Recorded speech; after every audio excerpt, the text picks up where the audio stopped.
আসসালামু আলাইকুম। নতুন অপারেটর যারা গার্মেন্টসে চাকরি নেবেন, গেটের মৌখিক পরীক্ষা কিভাবে নেওয়া হয় সেটাই আমি নিচ্ছি। এই ছেলেটা আমার ট্রেনিং সেন্টারে 1 সপ্তাহ যাবত কাজ করছে। আমি তার কাছ থেকে ইন্টারভিউ নিব। গেটে যে মৌখিক ইন্টারভিউ নেওয়া হয় সেটা কিভাবে নেওয়া হয়, কি জিজ্ঞাসা করা হয় আমি জিজ্ঞাসা করব। যারা আমার চ্যানেলে নতুন আছেন চ্যানেলটাকে সাবস্ক্রাইব করে চ্যানেলের পাশেই থাকবেন। জিজ্ঞাসা করে কিভাবে আমি ইন্টারভিউতে চলে যাচ্ছি, আপনাদের ইন্টারভিউ গেটে দাঁড়ানোর পরে কিভাবে নিবে পিএম স্যার কিংবা এডমিনের লোক, সেম এই ইন্টারভিউটা আমি তার কাছে নিচ্ছি। আপনারা যারা ভিডিও দেখতেছেন, যারা এই বিষয় ভিডিও দেখেন তারা শিখে নেবেন। তোমার নাম কি? আনিসুর রহমান। তুমি আগে কোথায় চাকরি করছো? যমুনা। যমুনা তুমি যমুনা চাকরি করছো? আচ্ছা, যমুনা তুমি কত বছর চাকরি করছো? 2 বছর। আচ্ছা, তুমি অপারেটর? জি, অপারেটর। তুমি কি মেশিন অপারেটর? আমি ওভারলক আর প্লেন মেশিন অপারেটর। হ্যাঁ, এটা একটু ভুল ধরি, তোমার একটু ভুল ধরি ইন্টারভিউটা।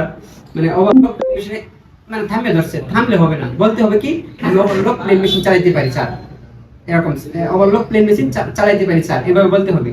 তুমি কি machine operator? Overlock plain machine চালাতে পারি স্যার। আচ্ছা, ঠিক আছে।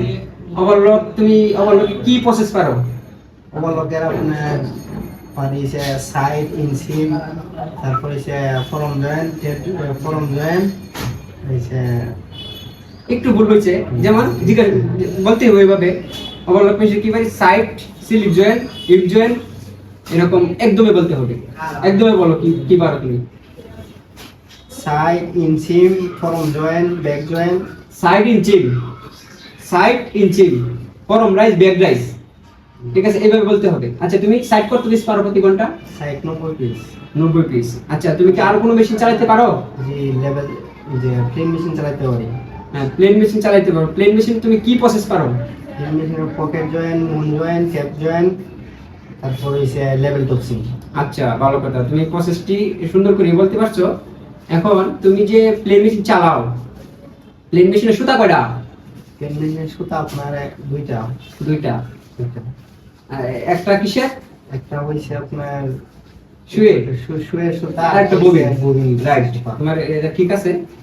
তুমি প্লেন মেশিনের পকেট জয়েন্ট প্রতি ঘন্টা কত পিস করতে পারবা? প্রতি ঘন্টা আপনার 60 পিস। 60 পিস প্রতি ঘন্টা পকেট জয়েন্ট করতে পারবা। আচ্ছা, আর কি পারো? আপনার বাড়ি ট্যাপ জয়েন্ট আর সে লেভেল টপসিং, মুন। এই যে বলছে যেমন আর কি পারে, একটু আমতা করছে, আমতা করা যাবে না, বলতে হবে tap joint, moon joint, level টপসিং একদমই। হ্যাঁ, তুমি ট্যাপ জয়েন্ট প্রতি ঘন্টা কত পিস পারো? ট্যাপ জয়েন্ট আপনার প্রতি ঘন্টায় 180 পিস। ট্যাপ জয়েন্ট উনি 180 পিস পারে, এটা অফিসের সাথে টার্গেটটা ঠিকই আছে।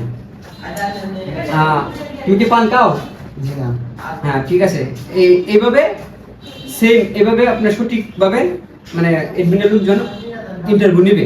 উনি ইন্টারভিউ মানে 100% হয় নাই, কারণ হচ্ছে কি ওই আটকে পড়ছে কথায় কথা, যেমন আমতা করছে।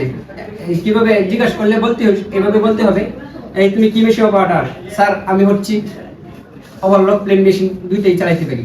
দুইটা চালাতে পারলে একটা অগ্রাধিকার থাকে বেশি, আর এই 50 জনের মধ্যে এই লোকটাকে আগে টান দেয়। তখন কি বলতে হবে? ওভারলকে কি কাজ করো? স্যার নেক জয়েন্ট পারি, সাইড পারি, ইনচিম পারি, ফরম রাইজ, ব্যাক রাইজ, ওভারলকের সমস্ত প্রসেস পারি। ওভারলকে জিজ্ঞাসা করবেন একজন কত পিস পারো তুমি, টাস করে বলতে হবে যে আমি 250 পিস পারি, 220 পিস পারি, কথা বলতে হবে।